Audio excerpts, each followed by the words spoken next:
thankful for the air conditioning, and we're thankful that it didn't rain. And for those of you who don't know me, my name is Ginger Olszewski, and I'm a volunteer at the nonprofit Pat Conroy Literary Center. So, welcome everyone to the Beaufort book launch for the highly anticipated new biography, Ahead of Her Time, The Trailblazing Life and Literary Legacy of Anne Head, written by her daughter, Nancy Thode. This evening's event is a collaboration between our nonprofit Pat Conroy Literary Center, the Beaufort County Historical Society, and the student book club DAYLO, Diversity Awareness Youth Literacy Organization. We're grateful to all of the collaborators who made this special event possible, to our host venue here at the Beaufort County Black Chamber of Commerce, and most especially to all of you who have shown up to fill this room in celebration of Anne Head's legacy. Before I introduce author Nancy Thode and her two interviewers for our program, I am delighted to first welcome to the stage our Conroy Center's honorary chair, the recent winner of the Harper Lee Literary Award, a New York Times best-selling author, and our very dear friend, Cassandra King.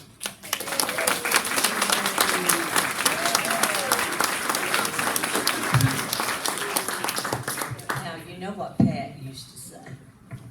So he would be introduced and they would read off all his accomplishments. She'd get up and say, "Y'all thought I was nothing, didn't you?" Remember him saying that? It is such an honor and a joy and a pleasure and a privilege to be here tonight, this afternoon, and to have so many of you. Thank you for coming. This is a great, great turnout and great tribute to you, Nancy, and to your mother. Pat had a thing, too, that he talked about a lot, that he talked about the importance of circles. That was one of his big themes. And he ended The Death of Santini, his last book, with a couple of paragraphs. And I thought I was going to read those to you, and I thought, no, they're kind of long, so I didn't want to take any time away from you, but it's part of the welcome. I just wanted to make sure everybody knew how welcome you are. We are so glad to have you, and how welcome you are to anything. We have a lot of programs, so we hope that you will attend a lot more after this as well. But Pat's thing about circles, were how things kept coming back. What we say is what goes around comes around. You hear that a lot. But when Pat was a young man, I'm sure he was already an aspiring writer, though I don't think it took him a while to think of himself as a writer. He met his first writing teacher and published author. And it was Nancy's mother, Anne Head. And she was such a great influence on Pat.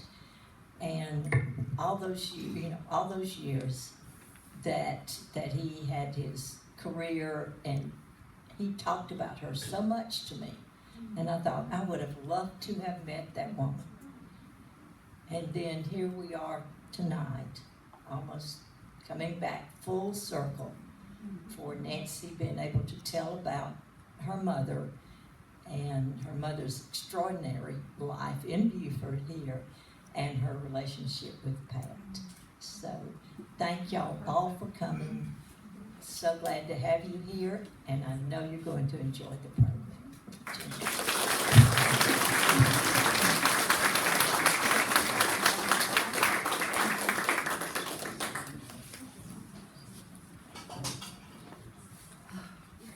Thank you, Cassandra.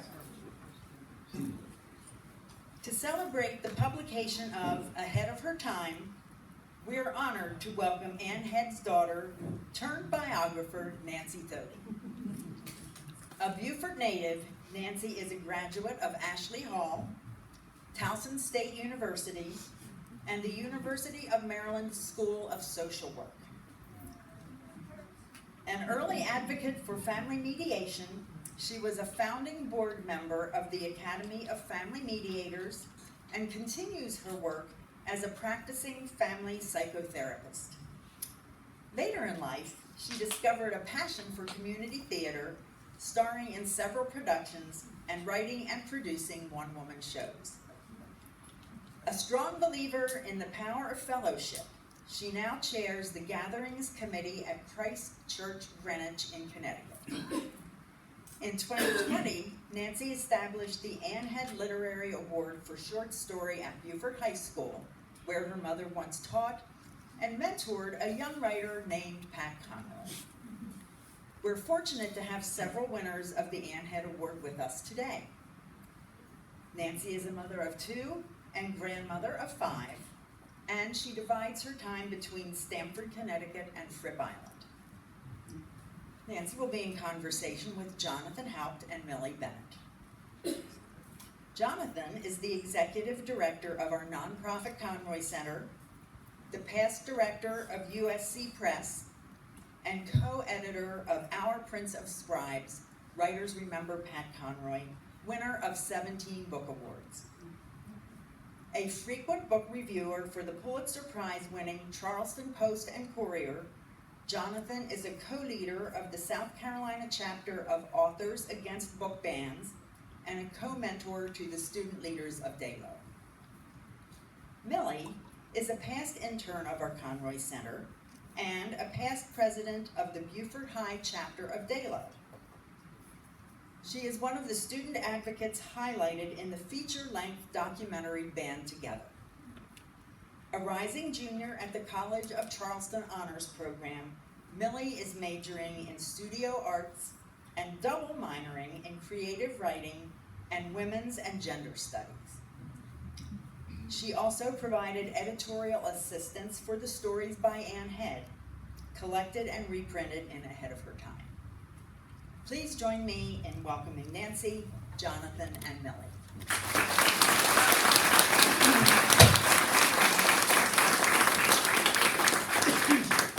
Thank you, Ginger. Thank you so much.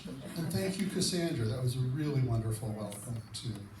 When I asked Cassandra to do that, it didn't occur to me that we would then have to follow her, and I probably should have given that a little more thought. Thank you all for filling this room. This is an incredible turnout. I'm so excited to see all of you here in celebration of Nancy and Ann Head and movie star Millie Bennett as well. I'm sure has a few fans in the room also.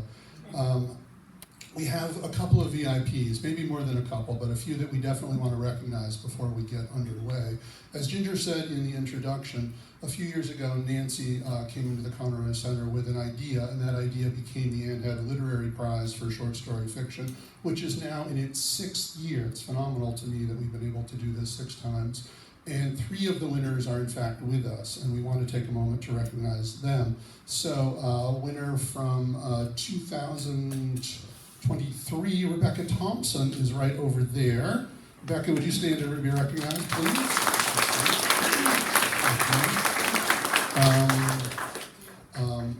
And Rebecca's cousin also won. There's a family dynasty, guys. Nikki Thompson is right over there as well. Yes. And then our newly announced winner for this year, Noah Kennedy, is with us somewhere. Where's Noah? Noah, just stand. Thank you. Yes. They are incredible young writers, and they will grow to be incredible adult writers. And this means a lot to recognize them and validate them at this age, as Nancy's mother did for this guy named Pat Conroy, who presumably amounted to something at some point. So it's nice to continue that tradition. But we have a couple adults that we want to recognize as well, and Nancy's going to jump in and do that. Am I on? Yes. Well, first of all, especially of all, I want to recognize my sister, the Ann Head's other daughter, Stacy Morris, who is here. Would you stand up, Stacy?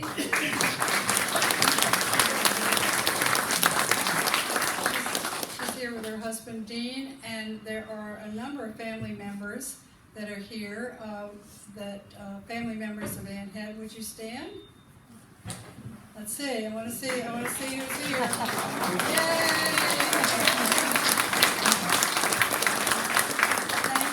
Thank you all for coming out. This is, I'm really awed, and this is a wonderful, wonderful tribute. So I get us started. Some of you were in a different room that was also full to capacity. Nancy has done a couple of talks at the Beaufort County Library, and I know a few of you were there, probably more than a few of you in this particular room, and that presentation sold out, filled up every single time we did it. And it was given under the title, Remembering Beaufort's Forgotten Author. And this turnout in the existence of the book that we're all here to celebrate is a wonderful confirmation that that is an author who is forgotten no more, who has been reclaimed into the literature and into Beaufort and into Low Country and South Carolina and the world at large. But I'm really wondering, Nancy, when you decided that the way to do that was to write a biography of your mother, to do something book length that would be in publication. What was the sort of origin story for Ahead of Her Time?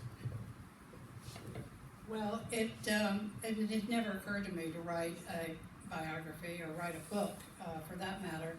But one day I got a letter in the mail that had gone through several addresses to find me, and it said, "Dear Mrs. Thode, I think you're the daughter of Ann Head, and I loved her work, and I wondered if you had any of her papers."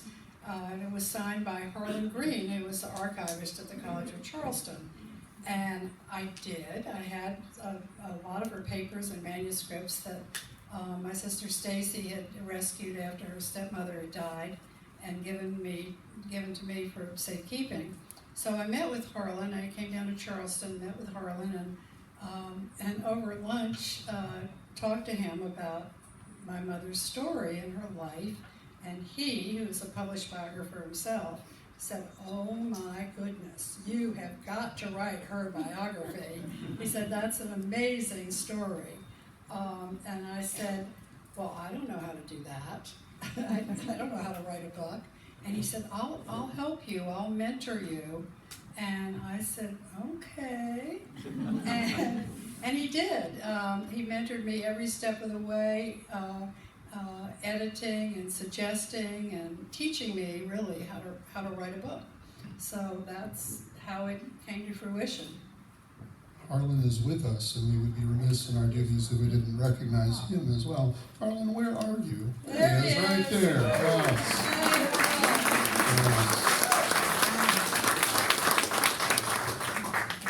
Hello. Okay, I hadn't tested out the mic yet. Had to make sure it worked. Guys, I'm a little rusty at this, so just a little bit of patience with me.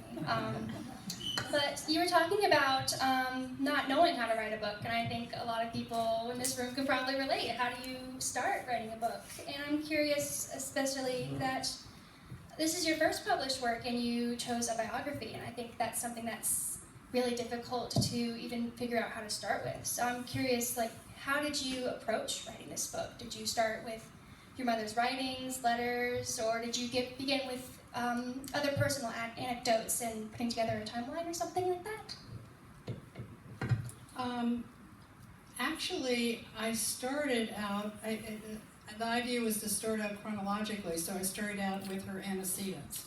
And so I started digging into her family tree for a few generations back. And that got me in trouble because I kept going down rabbit holes. I would find this fascinating relative from 3 generations back, and so I would start researching that person, and I'd go off, and end up with 10 pages about this fascinating person who was, way a century earlier. And Harlan would say, no, you can write a sentence about him, but you got to get back to Ann Head. So I have to say that Ann Head's uncle, Fred Christensen, kept a diary from 1900 or before, I'm not sure the dates, to he died in 1942, I believe. And he kept a daily diary of all the comings and goings of the family all the comings and goings of Beaufort, all the comings and goings in the state and nationally. It's a fabulous work, and it's at the Beaufort Library in, I don't know how many volumes, 14 volumes or something. Larry Rowland would know. But that was a incredible resource for tracing what went on in her life, when she was in Beaufort, when she was in Boston, what was going on with the family, what was going on with her siblings or parents. So it was a huge, huge help. That is a researcher's dream. Oh my God. Yes, yes. And then I also had her journals, which had a little bit in them. Her journals tend to have, I don't know about the rest of you, but you'll start the beginning of the year with a diary, you know, and there'll be like 4 or 5 pages, and then it's going to be blank for 6 months. And her journals are very much like that. But there were tidbits in there, and as well as some letters that we had.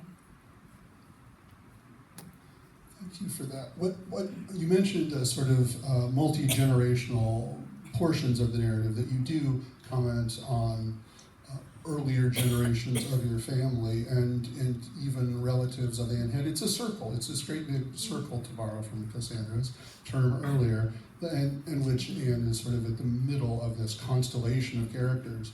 And the advantage that gives you for readers beyond Beaufort is that John F. Kennedy makes a cameo in the book. I mean, it's an American story.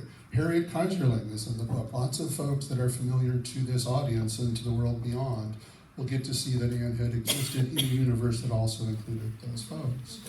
The title, Ahead of Her Time, relates rather magically to both halves of the book, and there are indeed 2 halves, as Ginger also alluded to in introducing Millie's contribution to the book. There's the front half, which is the biography, and then the latter half is a selected collection of Anne Head stories and one fascinating poem, narrative poem as well, that have been out of print for decades. And both of them are reflective of the idea that she was ahead of her time. And that's probably what makes her most interesting to me, is because she was incredibly progressive in her life, and also in her writing that was being published out there in the universe. And readers across America, to some degree across the world, were reading those stories.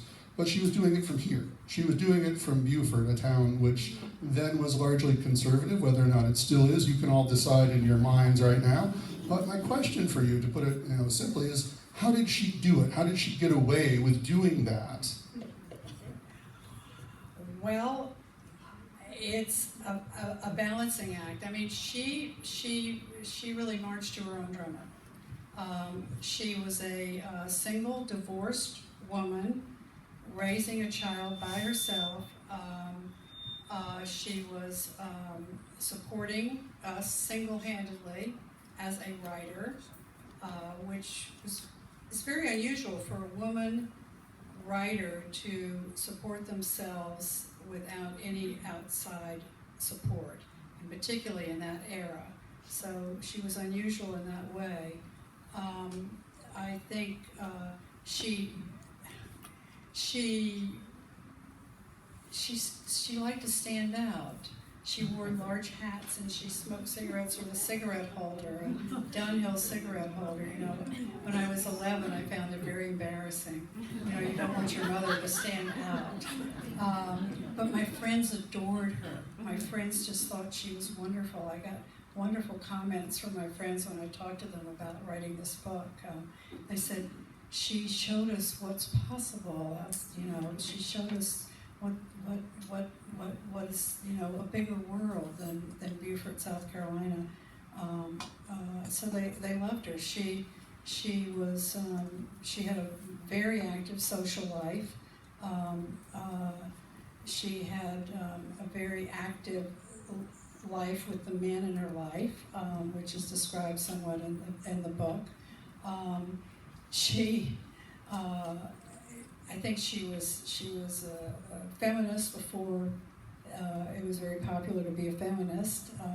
She supported the civil rights movement in a number of ways that are described in the book before that was popular. She was best friends with Harriet Kaiserling, who was another avant-garde lady in this town. So, and yet, not only, I mean, she did some pretty wild things. She always wanted to have more children.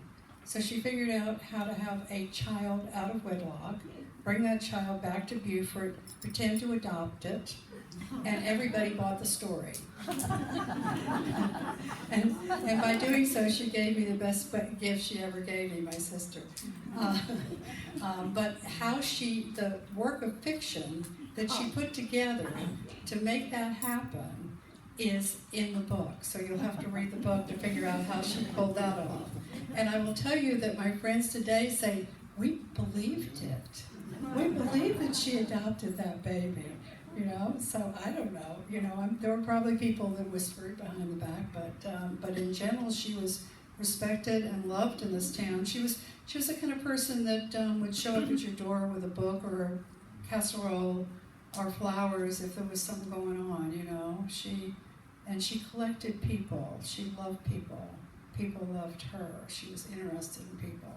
So she was not just admired and respected, but she was loved, I think. Well said. Very well said. And she had, and I have to say, I guess the other piece is that she had antecedents in Beaufort that went back to the Civil War. And that was a factor. The family was known in Beaufort and they were respected in Beaufort for many generations. I can really relate to the part of the story of your friends thinking your mom is really cool. I think, even now in college, every time one of my friends meet my, she's in the crowd now, hi mom. Every time someone meets my mom, they turn around, they say to me, that's your mom? Oh my gosh, she's so pretty. So, but what I wanted to ask, actually, is relating back to Beaufort. This book is also very much a book about Beaufort, as much as it is about your mother. Just as you said, she's been here for such a long time. Sometimes our town is used in your mother's stories as settings and inspirations, and sometimes as a place of peace and escape, and sometimes a place of confrontation. How would you describe your mother's relationship with Beaufort and what she felt she could or could not write about?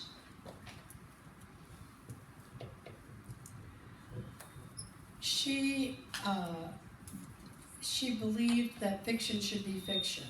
She said all her life, she said she did not feel that fiction should be autobiographical.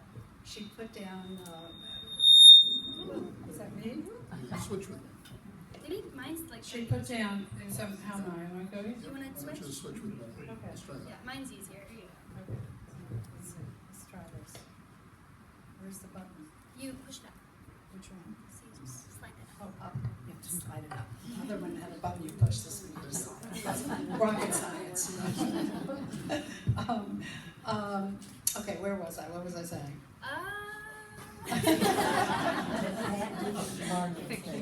What?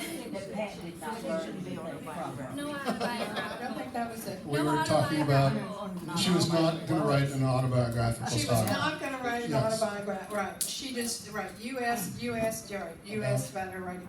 And you, okay, so what her sister-in-law, for instance, was a writer, and her writing was heavily autobiographical, and Mother just thought that was cheating. Fiction should be fiction. So when she wrote her stories, a lot of them were set in a town like Beaufort, but they really were not about any specific person in Beaufort. Now the people in Beaufort didn't necessarily believe that, so everybody would try to figure out, well, who is she writing about? Whereas she said, she wasn't. But that didn't stop people from wanting to put names to her characters. But I think that was honest on her part. I don't think I think she was very careful not to write about anybody that she knew. She might write about situations, but generally they were not. They didn't relate to people that she knew. Yeah. That gave her a sense of safety, perhaps. And didn't have to be quite so confrontational, but I love that the thing that she did with her writing is the exact opposite thing that Pat Conroy will spend the next 50 years doing in his writing. And this might be a good time to transition and talk a little bit about her relationship with Pat.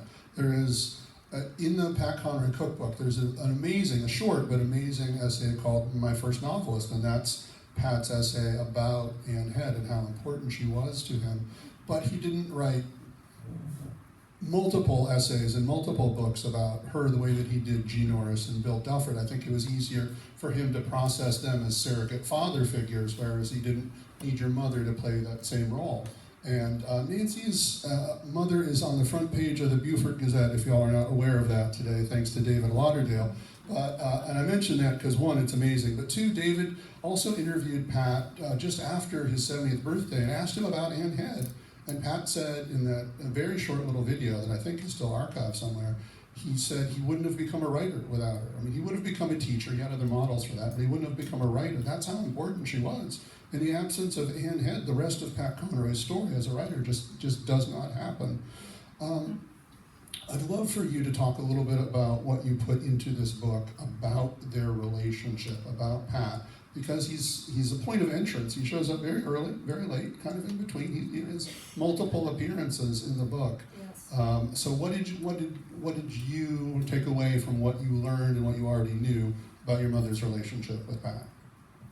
Well, they met each other when my mother was, when Anne Head was talked into teaching a creative writing class at Beaufort High School. And she went in kicking and screaming. She hated any kind of public speaking, and but Jean Norris, who was the English teacher at the time, finally talked her into it, and so she did. And Pat was one of her students, and I think it was love at first sight.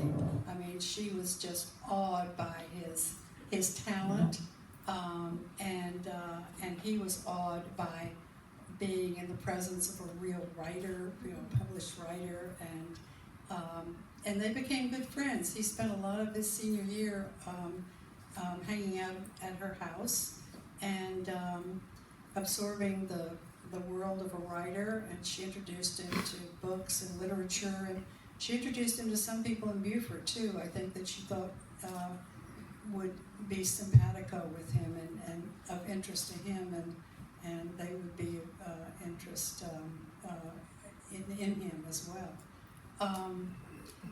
When he left to go, and she also intervened with the great Santini on his behalf by trying to talk the great Santini out of sending him to the Citadel, thinking he would do better at a place like Antioch.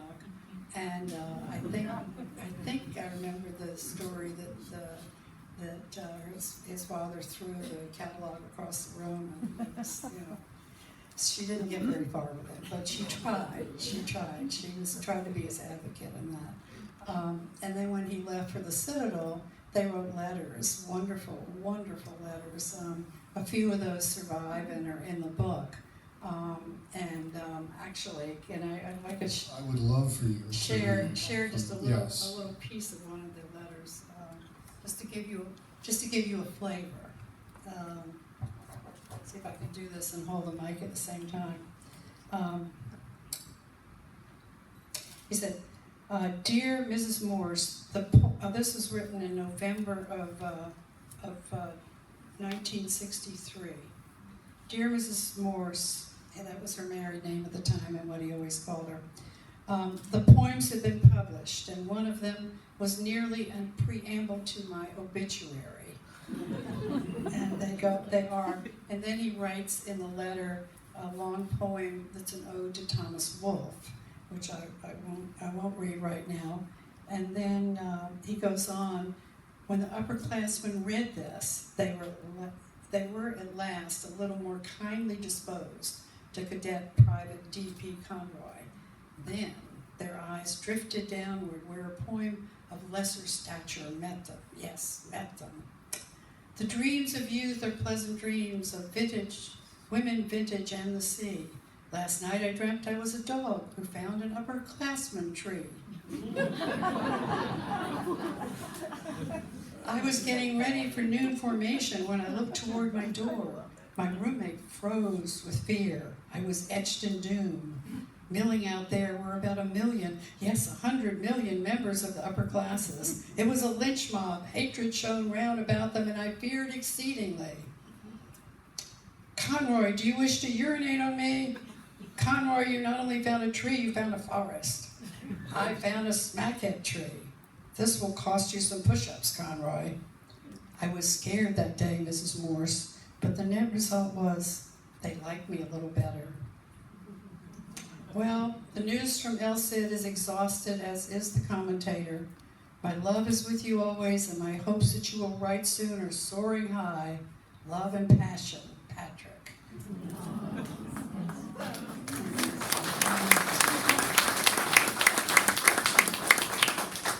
The intimacy of those letters, and that Pat has a real deal writer, a real professional writer in Beaufort looking out for him when he's at the Citadel during the Vietnam War era, when they don't honestly care about their English majors all that much. I don't think he goes 4 years and comes out the other side still wanting to be a writer in the absence of that correspondence. So it's a real treasure of the book that you've shared so many from each of them. There's a back and a forth. We see insights into both of them. You also put in a short story that Pat gave you that he wrote in Ann Head's class, so something that he wrote in high school that's certainly never been published before. And it's amazing to see what 17-year-old writer Pat Conroy had to say as well. Yeah, Pat came over, went to my house on Fripp Island when he and Cassandra were living there, and regaled me with stories about my mother. And I took a few notes after he left, but as a result of that, he found a few other letters that she had written to him and gave those to me, which are wonderful treasures, and also came across a story that he'd written in her class when he put in the margin. He said, I don't know why she thought I had any talent at all.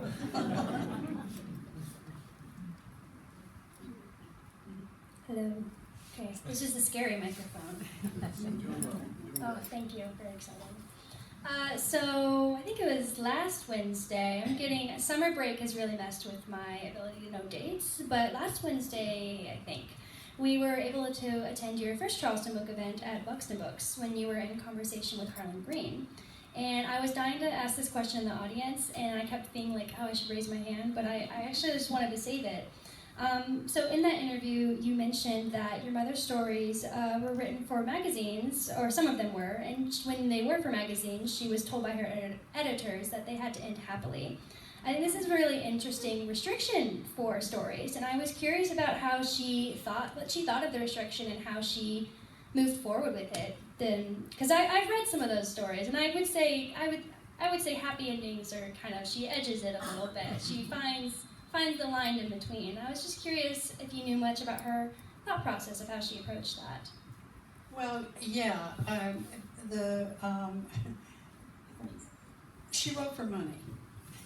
She wrote for money. She wrote to support us, and she was afraid a lot of the time because she was living hand to mouth. You know, if a story sold, we would. She'd pay the rent, and we'd eat steak and buy clothes. And if the stories didn't sell, you know, we would eat shrimp off the shrimp boats for 25 cents a bucket, and you know, wear last year's clothes.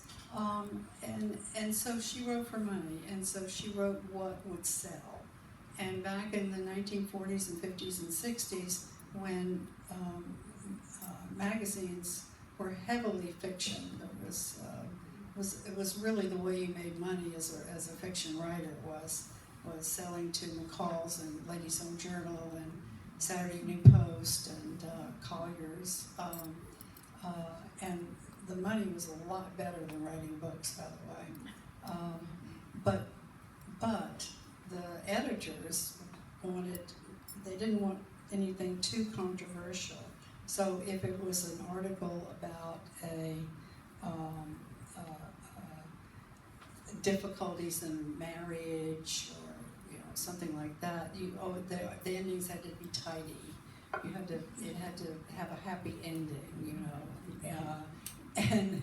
and I have a few letters between her and her agent where she was saying, oh God, I had to change the ending. They sent it back and said, no, I have to change this ending, whatever. So that was something that she did, but I'm interested in your comment that you think that she was able to hedge a bit in her writing, and I have to say, Millie and I got to know each other because the stories that are in the book were actually the only record we have of all the stories that she wrote are what we find in the magazines. So we've kind of, over a long period of time between Harlan and me, we've accumulated 53, I think it is by now, 53 stories that she has written in magazines, and we're still looking. I mean, there probably more out there, but the only record we had of all these stories was the magazine version. So to be able to put some of the stories in the book, Millie took the magazine and transcribed them into a Word document. So we've been working together for quite a while. She's my heroine because of that. It was a big job. So the result of that is that Millie has probably read more of Anne Head than any other 20-year-old, and is in fact the subject matter expert on that half of the book. I am not, she is. That's why I wanted to do this together, and I appreciate you so much for doing this on your summer break. Yes. Well, let's see if it's on. Oh, it is on. I appreciate being here. What else does I'm not a teenager anymore. This is really scary. No. What else does a 20-year-old have to do on a Saturday? I think today is. What you just spoke about, Nancy, that your mother was able to navigate this space and make a livelihood as a writer, to take care of you and her during this 10-year period that you talk about in the book after she divorces your father, when really is the two of you functioning as a team. One of the most powerful and frankly most beautiful parts of the novel is when you're very confessional about what your lives were like. There were good years and there were bad years. And I think not just is that remarkable that she was able to do that, to figure out a path forward through that, but for 17-year-old Pat Conroy, who had spent the rest of his life as a writer, to be learning from a mentor, not just the craft of writing, but the profession of authorship, how to do it, how to make money at it, and that there was a way, to Millie's point, to kind of navigate what the rules were and push it to boundaries and move them a little bit, and sometimes a lot, and in certain cases as well, that he was learning from somebody who was able to do that is really incredible. But what that does for the book that I want to ask you about is it puts you in a position several times where you're candid, almost shockingly candid, about aspects of your family, of folks who are living and folks who are deceased, and you are part of a great big family. So I'm wondering, you're going against your mother's advice. You're being very autobiographical and very forthcoming about real people in a real Beaufort. How did you decide where the boundaries were for you as a writer, for you as a biographer, what you were willing to commit to print about your mother's story and ultimately your family's story versus what you weren't? How did you make those decisions? I wanted to tell her complete story. I did not want to sugarcoat it because I don't think that would have been particularly meaningful to people.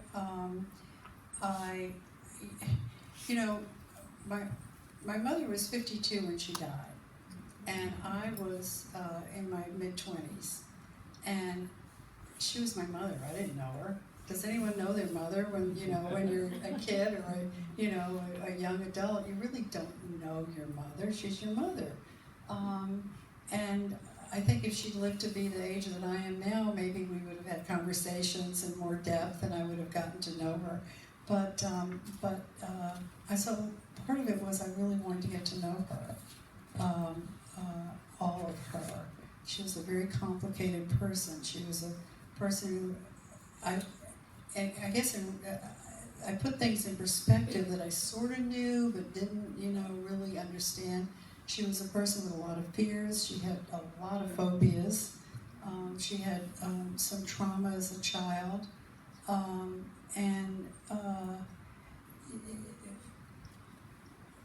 she had a lot of fears as an adult.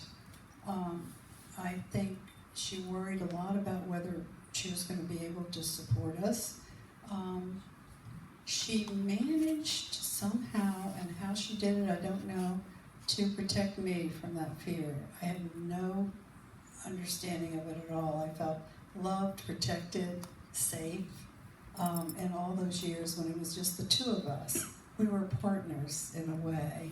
It was, if a story didn't sell, and she would say, we're going to tighten our belts, and I would cut my allowance from 50 cents to 25 cents, and sell fudge door to door to the probably the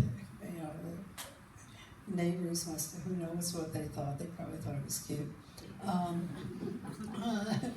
But she made me a partner, and whenever there were down times in our lives, there was one time we had to go live with relatives, but she would always make it an adventure, So those were the positive things. I think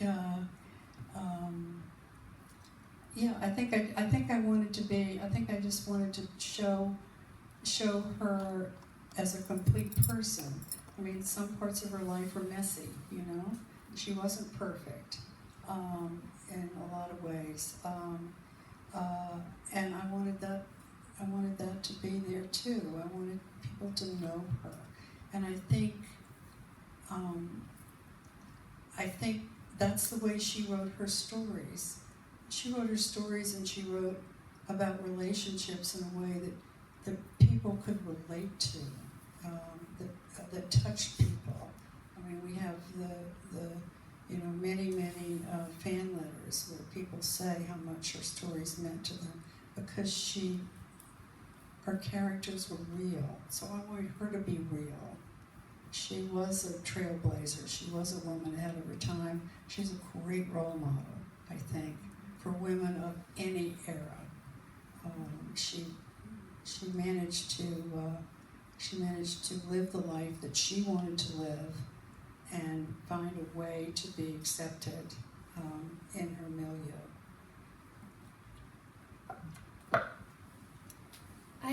I think your mother does such a good job of really telling those stories, and I feel like, I'm not asking this how I want to ask. When I was transcribing those stories, I thought what was so interesting about them was that they always surprised me. They were not the story, no spoilers, but they were not the stories I expected to see from the 50s, especially the stories about troubled marriages, and from a child's point of view, I was really interested in them. And they're just so wonderful. But part of the question I wanted to ask is that this book is not just about your mother's writing, but it's also about your writing. And I wanted to ask your relationship with writing. How did you get started writing? What did you like to write? I would like to know more about you as a writer. Oh gosh, I didn't know I was a writer.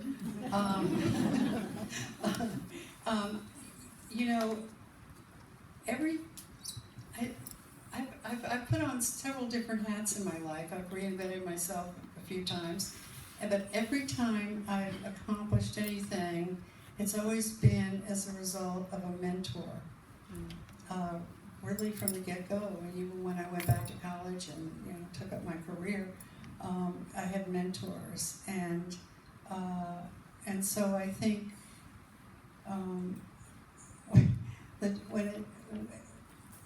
when somebody told me that there's no reason why I couldn't sing, I'd always mouth the words in church. I didn't know how to sing, But somebody said to me, an opera singer that I was having dinner with one night, she took me out on the porch and she said, put me through some exercises, which I don't remember because I was terrified.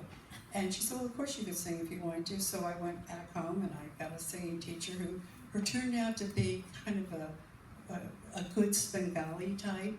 And within 6 weeks, he was saying, you know, you ought to go audition for, you know, Oliver. And then you ought to go audition for Trooper of the Light, you know, and a Yeoman of the Guard, it's Trooper's Light Opera, and so I did, and they let me in the chorus, you know. And then the next thing I knew, I was encouraged to write one-woman shows. So that was really what I started with, was writing one-woman shows, which I did a few of. And then I already told you how I got started with writing this biography. It never would have occurred to me in a million years. So it's all due to great mentors. Mentors are the best, aren't they, Millie? That joke? Oh. That joke wasn't very original. I knew what you were going to say. We've done that one a few times. But I do appreciate that story, and it's really wonderful to have Harlan here, who is your mentor in this chapter of your life in terms of this particular book.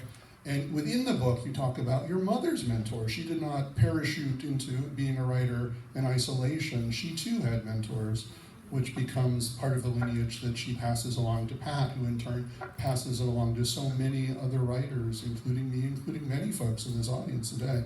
There's this lineage, this circle, if you will, that your mother and Pat are part of, and you as well. So you spend a good portion of the book going through your mother's individual books, those that were published in book form, mostly by Doubleday and novel form, but most of that attention is given to what has become your mother's most famous, most memorable book.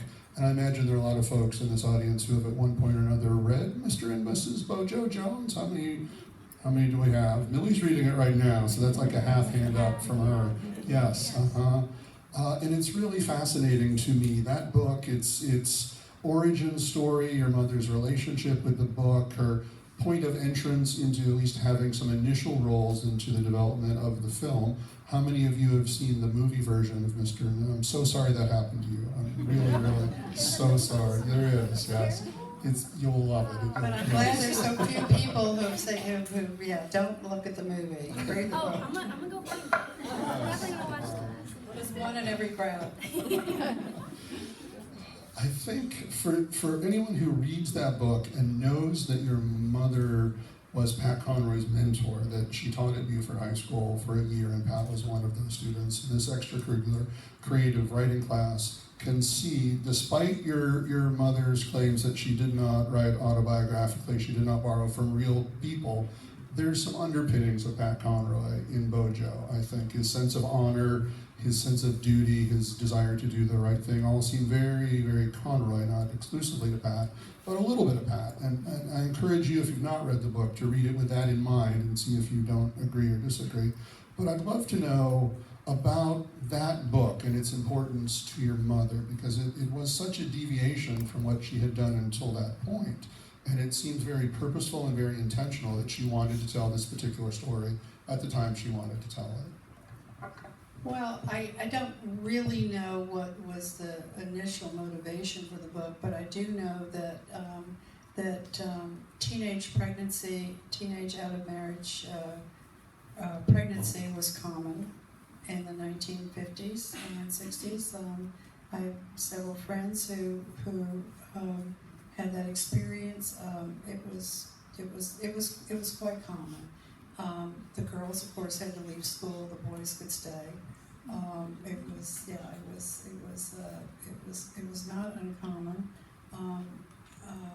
I think she also had friends who had children who experienced teenage pregnancy, out of wedlock teenage pregnancy. So it was something that had never been written about. So I think that motivated her. The book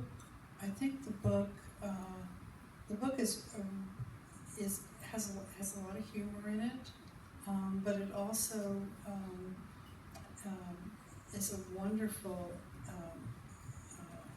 treatise on the relationships, not only between the young couple, but with their families and all the interplay with their families. and how people worked out their logistics and their feelings and their emotions in a way that's very moving to people. She wrote it for adults.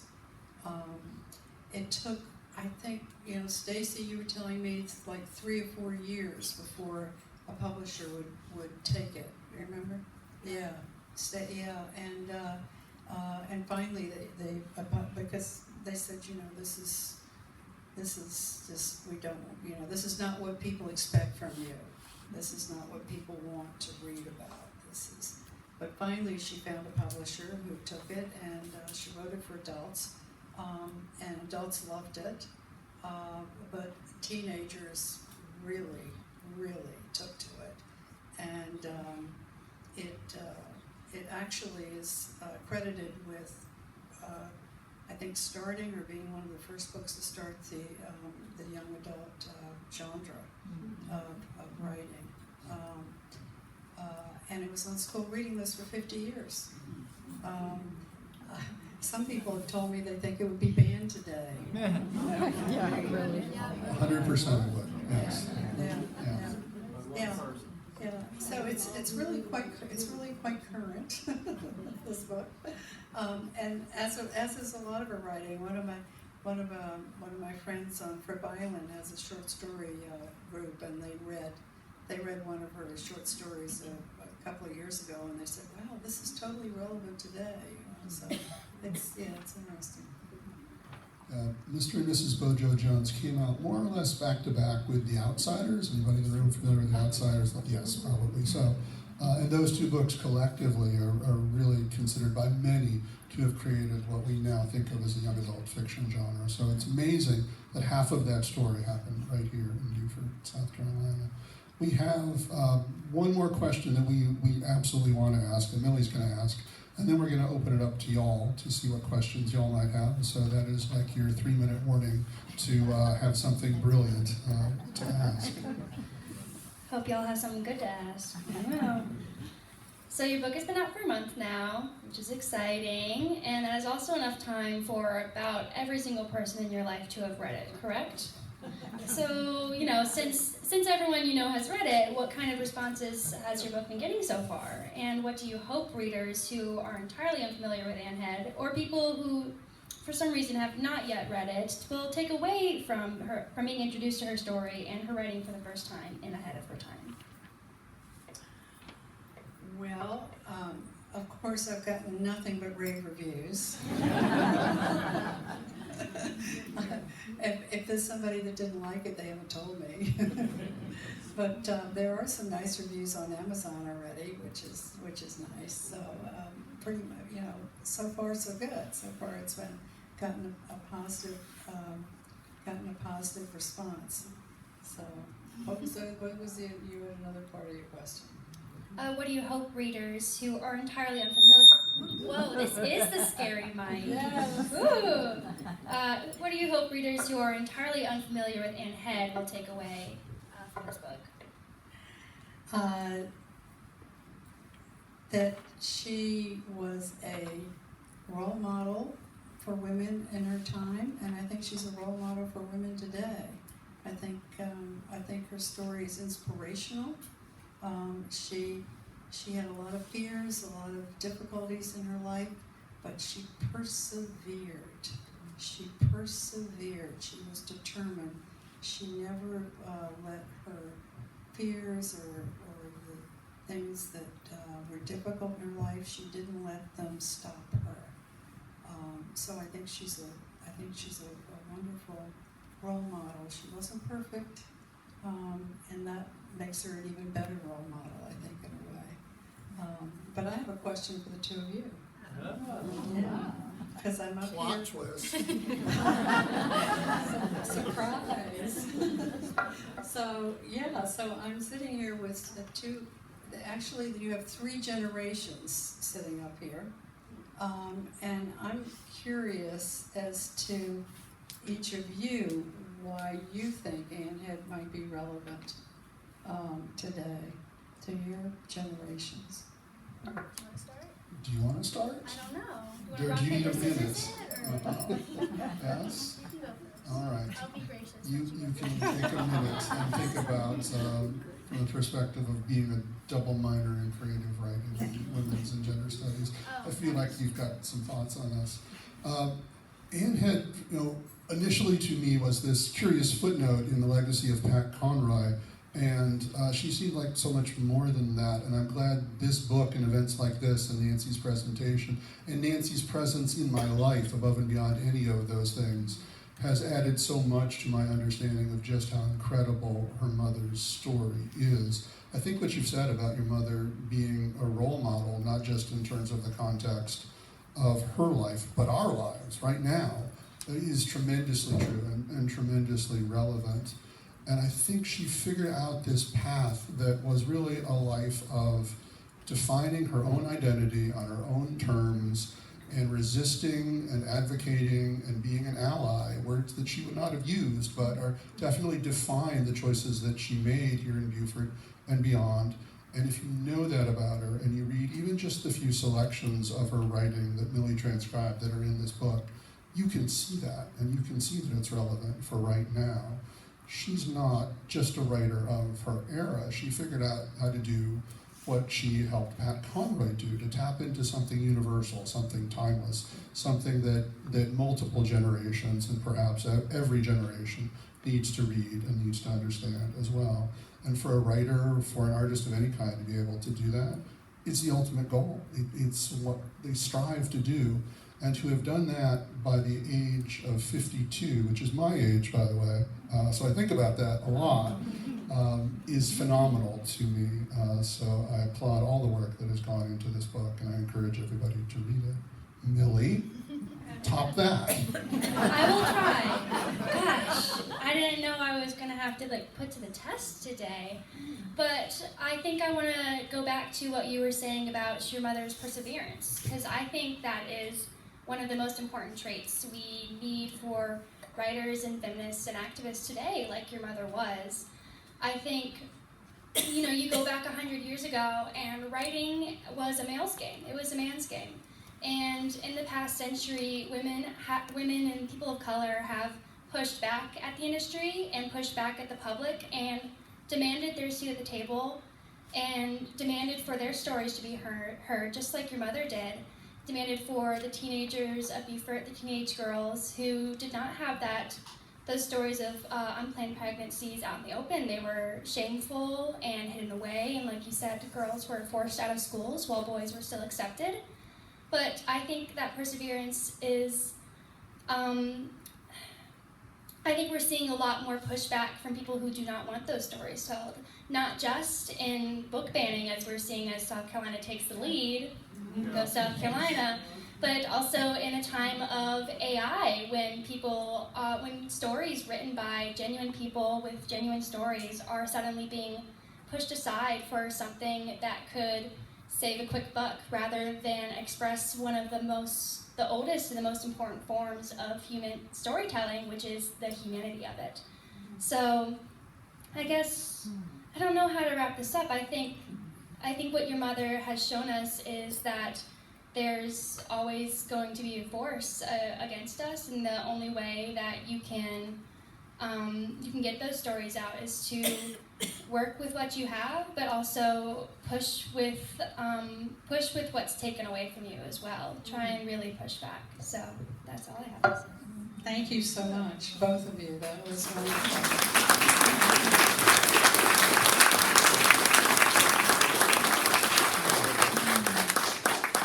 So now we're going to go around the room and ask each of you to answer that question.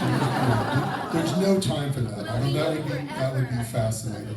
We do have a few minutes left. If anybody does have a question, they would love to ask Nancy about the book. Yes, sir. I actually have a question about the historical aspect of this. Your legacy, you're a descendant of the first superintendent of Beaufort National Cemetery. A year older than Arlington National Cemetery, you are a descendant of a Port Royal teacher. Was your mother, you, your family, are you aware of your connectivity to Beaufort's deep history? I just wanted to ask that dimension of the question. Thank you so much. Yeah, that is important. As I said, my mother's family, Stacy's and my family, we go back to the Civil War when Abby Holmes came to Beaufort to teach the freed slaves. Beaufort was taken over by the Union Army early in the Civil War, and they were Yankees who came down to Beaufort, and she was involved in teaching the freed slaves, and she met a Danish gentleman named Niels Christensen, who had been in the Union Army. He'd come over from Denmark, and they joined the Union Army. They made him a captain because he could read and write. And he was wounded, and so they sent him to Beaufort to establish the Union Cemetery here, which, as you all know, is a beautiful place. And I guess Abby went to he kept peacocks at the cemetery, and she went to see the peacocks one day, and the rest is history. They married a few years later, they moved to a beautiful house on the point, and established some businesses in Beaufort, and raised their children here. And many of their children stayed and prospered in Beaufort, including my grandfather, and also Ann Politzer is here today, who is Ann Christensen, who I grew up with. She was my cousin, and her father was my mother's brother. So there's a lot of and her other brother, Stratton Christensen, was one of the was actually the youngest member ever elected to the legislature here in Beaufort. Unfortunately, he died in the Second World War. But yeah, there's a lot of Beaufort history, and a lot of Beaufort history in the book. Thank you. Thank you. Thank you for that question. So we have another question. Any other questions? Yes, over here. Oh, yes. Rebecca. Hi. You briefly discussed your own personal journey in writing, and I know you mentioned your one-woman shows that you've written. Are these available to the public to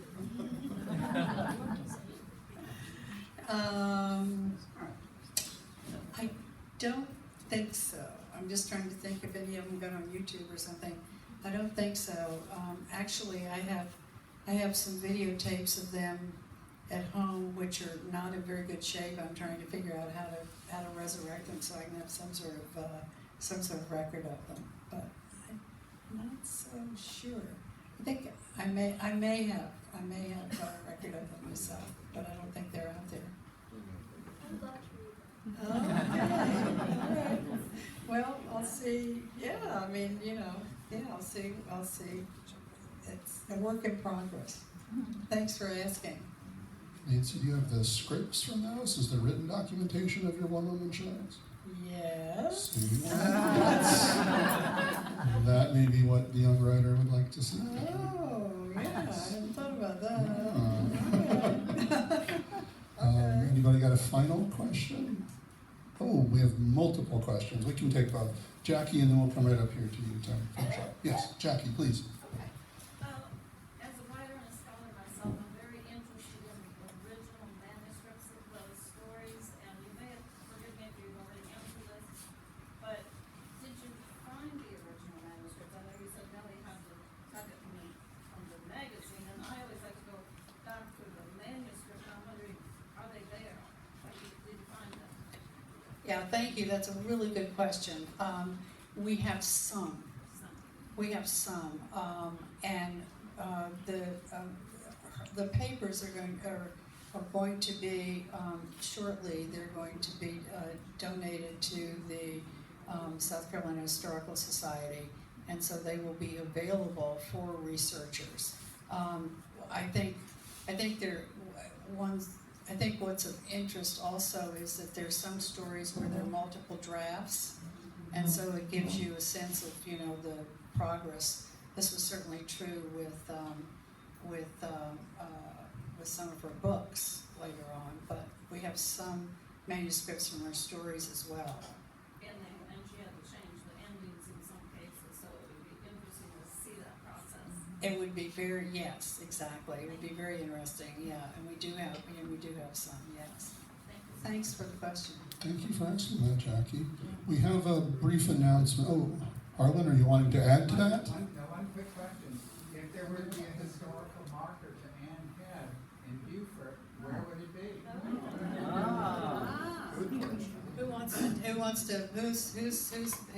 Who wants to tackle that? If there were going to be a historical marker about Anne Head in Beaufort, where would that be? How about the house where she was raised? The house where she was raised. Federal Street. On Federal Street. Oh, there you go. I read the book.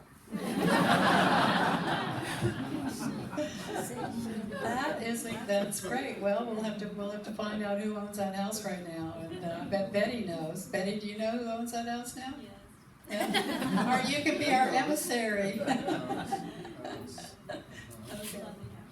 Thank you for asking We'll that. take that on. The VCHS will take that on. All right, go. That's great. Yay. Anything said at a Pat Conroy Literary event is legally binding. I just want to be aware of that, please. Thank you for that. This is fiction. Tim had a question? I do have an announcement, but before we do that, we're going to give our very last question to my third favorite Conroy brother, Tim. So, Tim, what is your question? Well, I was wondering, as you were going through the materials, was there something that you wanted that you couldn't find, that was missing, a piece of the puzzle? And what could that be? Yes, what was missing, what I really just, pined for were more letters that she had written. I had letters that people wrote to her, but I had very few letters that she wrote to others. And I had lots of letters that she wrote to me, but when she wrote to me, she wrote chatty letters. She wrote about what was going on with Stacy and what was going on with her writing and her social life, but she didn't write about her core. And I know that the letters that she wrote to her sister and her sister-in-law were the letters that would have been about what was really going on with her. And we don't have those. I've tried to find them, but they just don't exist anymore. So that was very painful. I think one of the most exciting things for me, which is in the book, was finding the letters that she and my father wrote to each other for about 4 years after they separated. And they wrote incredibly honest, open letters to each other. And I talk about that a little bit in the book, but there's a whole folder of these letters where they shared everything, all their most innermost thoughts and feelings and what was going on in their lives, what was going on in their love life, what was going on in their sex life. So that was wonderful. But I didn't have much of that later on in her life. Thank you, Tim. We may not need to explain this in this room, but Nancy's father was Howard Head, the inventor, the engineer, fascinating figure in American history as well. And the book also gives some insights into that story, which is all the more reason, I think, to read and enjoy. Thanks to Nancy, and thanks to our publisher, Jacob's here somewhere, right? Where's Jacob from Evening Post Press? Right back there, yes. I'm very happy to announce, yes, indeed. Oh, they applauded for you, Jacob. It worked. We got one more applause line in. Nancy and Jacob and the Conroy Center have all collectively collaborated on a limited hardcover edition of Ahead of Her Time, which will be available at the end of this month. Sorry we don't have it tonight. That would have been amazing as well. But if that is something of interest to you, you can add your name to a contact list at our selling table right over there with our Conroy Center volunteers, and we will gladly contact you. It's a limited, signed and numbered hardcover edition. I think I got all the adjectives in there, which is pretty amazing to have. But tonight, for you, for all of us, we do have the paperback edition, and it is now the time when those copies will be available for sale again, and Nancy will very happily sign and personalize. And I want to thank all of you, the whole entire room full of you, for being here and celebrating this book and Nancy and her mom this evening. Thank you all so much.